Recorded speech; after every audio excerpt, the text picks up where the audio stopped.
오늘 우리에게 주시는 하나님 말씀은 이사야 23장입니다. 오늘도 이 말씀을 통해서 하나님께서 우리에게 은혜 주시기를 원합니다. 간밤에 평안하셨습니까?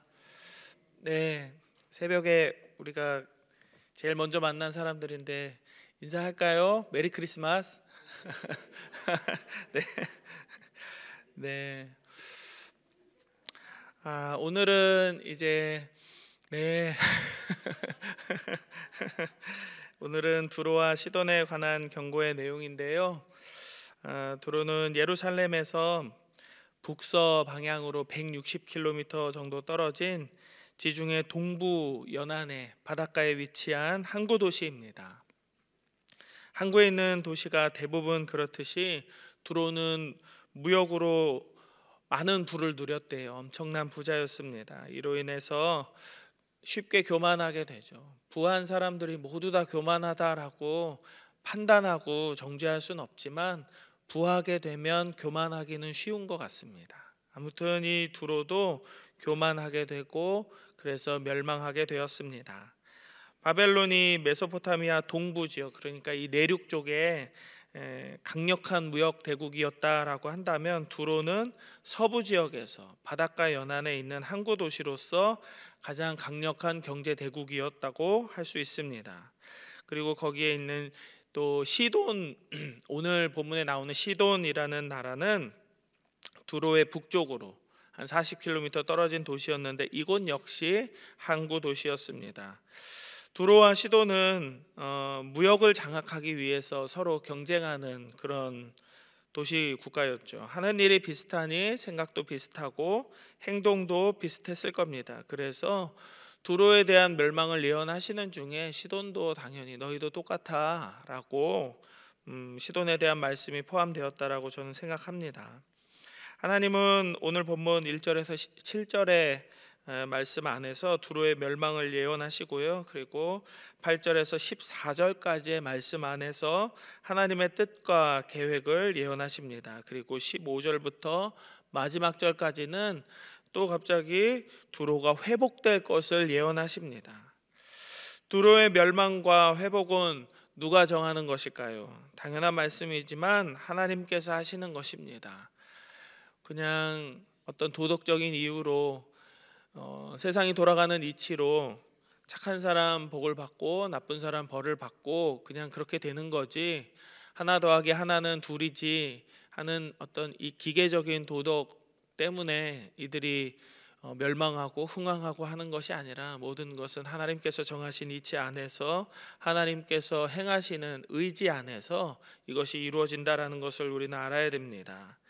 이런 일을 행하시는 이유가 무엇일까요? 그냥 나쁜 사람 혼내주려고? 아닙니다. 이스라엘을 위함입니다. 하나님은 자녀로 택하신 이스라엘을 위해서 이 모든 일을 행하십니다.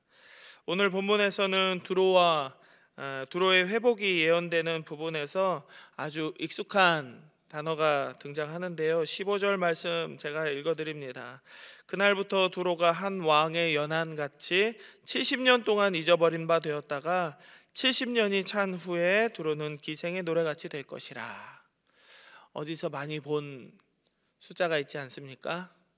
네, 70년이라는 연한이 나오죠. 17절도 보겠습니다. 70년이 찬 후에 여호와께서 두로를 돌보시리니 그가 다시 값을 받고 지면에 있는 열방과 음란을 행할 것이며, 이 두 구절에서 동일하게 등장하는 이 숫자 단어는 70년입니다. 심판의 때가 지나면 하나님은 두로의 옛 영광을 회복시키시겠다라고 약속하십니다. 그 기한은 일반적인 왕의 통치기간으로 알려진 70년 정도가 지난 후죠.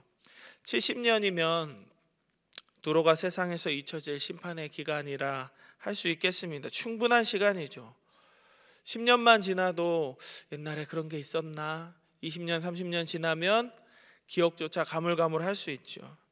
그러나 이 70년의 시간은 단순한 어떤 사람들의 기억에서 잊혀져 가는 시간이 아니라 하나님의 심판이 내려지고 하나님의 분노가 가라앉는 시간입니다.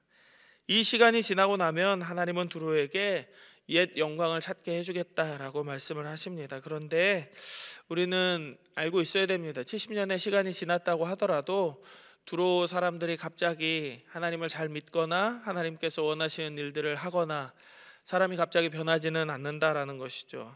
17절과 18절의 말씀 안에서 두로의 삶에는 별로 변화가 없었다라는 걸 우리는 알아야 됩니다. 17절 18절 같이 한번 읽어보실까요? 시작.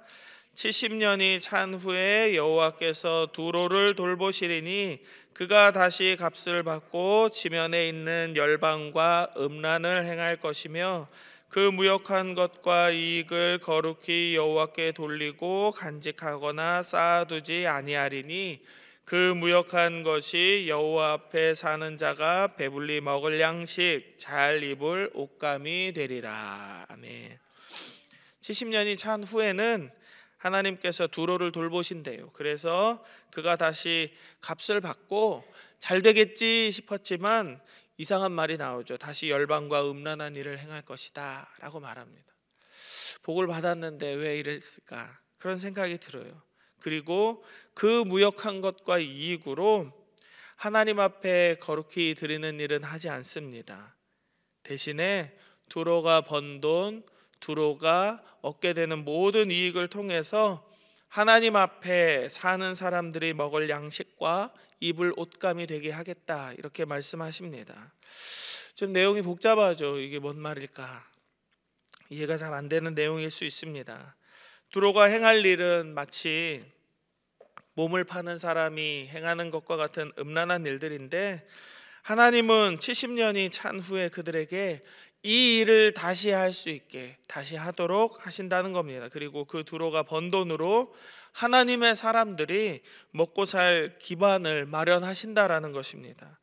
이걸 이해하기가 좀 쉽진 않습니다. 그러나 우리는 이 본문을 잠잠히 묵상해 볼 때 두 가지 사실을 좀 얻을 수 있을 것 같습니다. 먼저는 하나님께서는 악인도 때에 합당하게 사용하신다라는 것입니다. 악인도 때에 합당하게. 잠언 16장 4절의 말씀입니다. 여호와께서 온갖 것을 그 쓰임에 적당하게 지으셨나니 악인도 악한 날에 적당하게 하셨느니라 라고 말씀합니다. 좋은 사람만 있고 착한 사람만 있고 하나님 말씀에 순종하는 거룩한 사람만 있다면 너무너무 좋겠지만 이 죄가 가득한 이 세상 안에서 하나님께서는 단 하나의 어떤 창조물, 피조물도 이렇게 그냥 버릴 것이 없이 때에 적당하게 만드셨는데 악인도 그때에 합당하게 지으셨다라는 것입니다. 두로는 선한 사람들이 아니었습니다. 그러나 하나님은 그들의 죄에 대한 대가를 치르게 하시고 그들이 하는 일을 통해서 그들이 배불리 먹고 사는 것에만 만족시키는 것이 아니라 하나님의 자녀들, 이스라엘 백성들이 먹고 사는 문제를 해결해 주시겠다 말씀하시는 것이죠. 우리의 상식과 판단에 맞지 않는 일이다 할지라도 하나님께서 하시는 일에는 선하지 않은 일이 없습니다. 지혜가 부족함이 없습니다. 그래서 예수님께서 연약한 아기의 몸으로 이 땅에 오심도 우리는 이해할 수 있는 것입니다. 가장 무력한 존재. 세상에 그 어떤 동물들, 이 바다의 물고기들, 모든 이 새끼들 중에서 인간의 새끼가 제일 연약한 것 같아요. 인간의 이 아기가 혼자서 할 수 있는 게 아무것도 없습니다. 송아지든 뭐 망아지든 태어나면 몇 분 있다가 서기 시작하고 조금 더 있으면은 혼자 걸어 다니고 먹을 걸 찾아서 먹고 엄마 젖도 혼자 찾아서 먹습니다. 그런데 사람 자식은 그렇지 않죠. 처음부터 끝까지 다 챙겨줘야 됩니다. 혼자 할 수 있는 게 없습니다. 태어났을 때 가만 놔두면 아기들은 죽을 수밖에 없잖아요. 그 연약한 몸으로 이 온 세상을 구원하실 분이 태어난다. 이 땅에 오신다. 우리 상식으로는 맞지 않습니다. 우리 생각에 영웅이다 한다면 누군가를 돕고 많은 사람을 위해서 큰 일을 행하는 영웅이다라고 한다면 이 다른 일을 도울 수 있는 어떤 뛰어난 재능과 능력으로 무장된 사람이어야 합니다. 박혁것이 얼마나 멋있습니까? 아래서 딱 태어나고 근데 너무너무 가난한 집에서 태어났죠. 집도 절도 없고 제가 이제 청년들이나 저희 고등부 학생들한테도 설명을 해준 부분이 있는데요. 이게 보통 성탄절 성극하면은 이렇게 아기 예수님 눕혀놓는 곳을 마구간이라고 보통 설명하잖아요. 마구간. 말이 비쌀까요? 노새가 비쌀까요? 아유, 목사님은 시세를 모르시네. 말이 훨씬 비싸죠. 지금이나 그때나 말이 훨씬 비쌉니다. 말은 달릴 때 빨리 달릴 수는 있지만 말을 가지고 일을 시킬 수는 없어요. 일을 하려면 노새나 당나귀가 있어야 됩니다. 소가 있어야 됩니다. 가난한 집들이 말을 가지고 있을 확률은 별로 없습니다. 그래서 예수님이 누웠던 그 구유는 노새나 당나귀 밥통 아니면 소 밥통이었을 확률이 아주 높습니다. 주석가들이 이렇게 분석을 했는데 저도 그렇게 생각해요. 말밥통은 아니었을 것 같다. 이 소밥통이나 당나귀, 노새 밥통이었을 것이다. 아니면 옆에 있던 염소나 양들이 이렇게 기웃기웃하면서 같이 먹는 공용 밥통이었을 것이다. 소 꼴 먹을 때 이렇게 막 침 엄청 흘리잖아요. 서울에서 살던 저도 그건 봤어요. 6시 내 고향에서 침 엄청 흘리고 막 먹던 부스러기 막 다 떨어지고 지저분한 그 밥통 위에 예수님이 나셨습니다. 여러분 손자, 여러분이 낳은 아기들이 그런 곳에 눕는다고 생각한다면 별로 마음 편하지 않을 겁니다. 가장 무력하고 자기 스스로 아무것도 할 수 없는 이 아기가 요즘 아이들 그런 이야기 많이 하잖아요. 이번 생은 틀렸어. 잘못 태어난 것 같아. 부잣집 아들로 부잣집 딸로 태어났어야 되는데. 그런 불평을 하기가 너무 좋은 환경이죠. 내 세상에 내가 태어나 보니까 말밥통에서 소밥통에서 태어났어. 이번 생은 틀렸어 할 수 있는 그 정도 가난한 집에서 태어난 것이죠. 우리 생각으로 예수님께서 이렇게 태어나신 거 이해 안 됩니다. 하지만 하나님께서 하시는 일의 경영은 인간의 생각과는 다르다는 거죠. 그리고 그 시기와 방법도 전혀 다를 수 있습니다. 우리는 이 사실을 기억하면서 오늘의 우리의 삶이 내 생각과 내 판단과 맞지 않아도 오직 하나님만 의지하는 믿음의 삶이 될 수 있기를 주의 이름으로 축복합니다.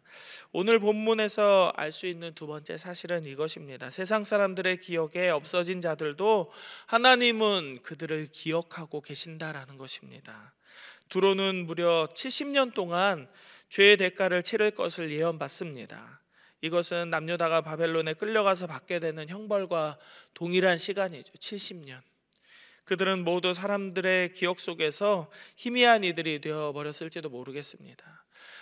이때 당시에는 사람들이 몇백 년 살았는지 잘 모르겠습니다만 보통 인간의 인생을 한 80년 정도로 잡는다면 한 세대는 30년 정도입니다.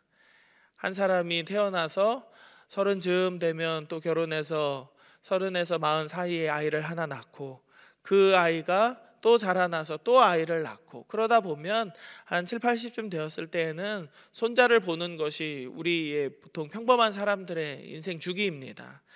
그 두 세대가 지나갔을 때 70년 전, 그러니까 손자, 손녀가 봤을 때 할아버지, 할머니가 살던 시대의 일들을 잘 알 수 있을까요? 없을까요? 대답 안 해주면 안 끝낼 겁니다. 알 수 있을까요? 없을까요? 전혀 모르죠. 전혀 모릅니다. 모두 사람들의 기억 속에서 희미한 존재가 되어버렸을지 모릅니다. 두로라는 나라가 있었더라, 두로라는 곳이 있었대라고는 이름은 들어서 알 수 있을지 모르지만 어떤 나라였는지 잘 모르죠. 잘 모릅니다. 그러나 사람들의 기억에는 잊혀져 가고 지워졌어도 하나님은 그런 악한 이들이었던 두로도 기억하시고 또한 유다도 잊지 않으셨습니다.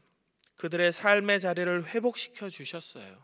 특별히 유다에게는 그들의 예배도 회복시켜 주시고 하나님과의 관계 안에서 다시 살아갈 수 있도록 70년이 지난 후에 다시 이스라엘로 예루살렘으로 불러들이셨잖아요. 사랑하는 여러분, 예수 그리스도께서 이 땅에 오신 이유는 분명합니다. 우리를 구원하셔서 다시금 하나님의 자녀로 살아갈 수 있게 하시는 것입니다. 두로와 같은 교만한 악인들에게 심판이 내려지는 것은 당연한 이치이지만 그 안에서도 하나님은 그들을 통해 일하시고 그들의 삶을 회복시켜 주시는 은혜를 주시기도 합니다. 우리는 오늘도 이 하나님을 믿고 아들 예수 그리스도를 이 땅에 보내주신 이 날을 기념하는 성탄절을 보내면서 더욱 하나님 앞에 영광을 돌리며 살아가는 우리들의 삶이 되어야겠습니다. 우리에게 아기 예수님을 보내주신 하나님의 그 사랑을 기억하면서 오늘도 기쁨과 감사가 넘치는 순종의 삶을 살아가는 우리가 되기를 주님의 이름으로 축복합니다. 아멘. 우리 함께 기도하겠습니다. 먼저는 우리를 위해 오신 예수님께 감사하십시다. 날마다 이 은혜를 기억하는 믿음의 삶을 살게 해달라고 기도하십시다. 성탄절에만 예수님 우리에게 오셔서 감사합니다가 아니라 1년 365일을 항상 나에게 오신 주님께 감사하는 마음으로 살아가는 우리들이 되기를 소망합니다. 또한 절망과 낙심의 순간에도 하나님께서 우리를 위해서 일하실 것에 대한 믿음과 기대를 버리지 않고 신실하신 하나님만 바라보는 우리가 되십시다. 두로도 70년이 지난 후에 하나님께서 일으켜 세워주심을 우리가 보았잖아요. 그리고 그들이 하는 일들을 통해서 하나님께서 놀라운 경영을 나타내셨던 것을 우리는 보았습니다. 하나님, 우리 삶에 혹여라도 힘든 일이 있고 절망스러운 순간이 있다 하더라도 우리를 잊지 않으시고 기억하시는 하나님의 은혜가 오늘 우리에게 임할 줄로 믿습니다. 기도하시는 우리가 되기를 소망합니다. 그리고 마지막으로는 우리 담임 목사님과 병환 중에 있는 모든 환우들을 위해서, 그들의 회복을 위해서 함께 기도하면서 나아가겠습니다. 함께 기도합니다. 하나님, 우리에게 아들 예수 그리스도를 허락하신 그 은혜에 감사를 드립니다. 그 아들 예수 그리스도께서 우리에게 오신 귀한 소식이 있는 이 성탄의 아침, 하나님 앞에 이 새벽 제단을 쌓으며 말씀 앞에 나아갈 수 있도록 우리를 불러주신 은혜에 감사를 드립니다. 하나님, 이 마음, 이 은혜를 잊지 않고 1년 365일 매일매일의 삶을 하나님께서 우리에게 예수님을 보내주신 그 은혜에 감사하는 마음으로 살게 하여 주옵소서. 이 은혜를 기억하는 믿음의 사람들 되게 하여 주옵소서. 언제라도 우리의 마음이 교만해지지 않도록 우리를 붙들어 주시고 하나님께서 우리의 삶을 이끄시고 회복시키시고 은혜로 충만하게 채우실 것에 대해 기대하는 마음으로 살기를 원합니다. 두로도 70년이 지난 후에 하나님께서 그들의 삶의 자리를 회복시켜 주신다 말씀하여 주셨는데 우리의 삶에 혹여라도 절망과 낙심에 어려운 일들이 있다 할지라도 하나님, 우리가 하나님을 의지함으로써 하나님께서 우리를 위해 일하시고 우리를 잊지 않으실 것에 대한 믿음과 기대를 버리지 않기를 원합니다. 신실하신 하나님만 바라볼 수 있게 하여 주시기를 원합니다. 주여, 우리에게 큰 믿음을 허락하여 주시고 우리에게 성령의 충만한 은혜를 허락하여 주옵소서. 담임 목사님의 건강을 회복시켜 주시고 다시 이 자리에 나와 하나님께서 허락하시고 맡겨주신 모든 사명을 잘 감당하고 목양을 온전하게 감당하실 수 있도록 더 충만하고 능력 있는 사역자로 돌아오실 수 있도록 주여 역사하여 주옵소서. 병환 중에 있는 모든 환우들의 삶을 하나님께서 회복시켜 주시고 이곳에 나와 함께 예배할 수 있도록 저들의 발걸음에 은혜를 더하여 주시옵소서. 주님, 하나님, 우리에게 아들 예수 그리스도를 허락하신 은혜에 감사를 드립니다. 이 감사하는 마음이, 이 은혜를 소망하는 마음이 우리에 대해서 끊어지지 아니하고 사랑하는 우리의 자녀들, 자손들에게도 이 믿음이 흘러가게 하여 주옵소서. 유전으로 이어지게 하여 주시고 저들의 믿음이 이 완악한 세대 가운데에서 우리의 믿음보다 갑절의 믿음으로 살아갈 수 있도록 주여 역사하여 주옵소서. 주님, 우리가 아직 죄인 되었을 때에 우리를 위하여 아들 예수 그리스도를 보내주셔서 그 사랑을 확증하셨던 그 하나님의 마음을 우리가 알기를 원합니다. 매일매일 그 마음을 기억하며 내일을 소망하는 마음으로 살기를 원합니다. 날마다 은혜를 기억하는 우리들이 될 수 있도록 성령 충만하게 하여 주옵소서. 우리 가정의 믿음을 충만하게 하여 주옵소서. 우리 교회가 이 믿음으로 굳건하게 주께서 우리에게 맡겨주신 촛대를 귀하게 밝혀나가는 믿음의 교회가 되게 하여 주옵소서.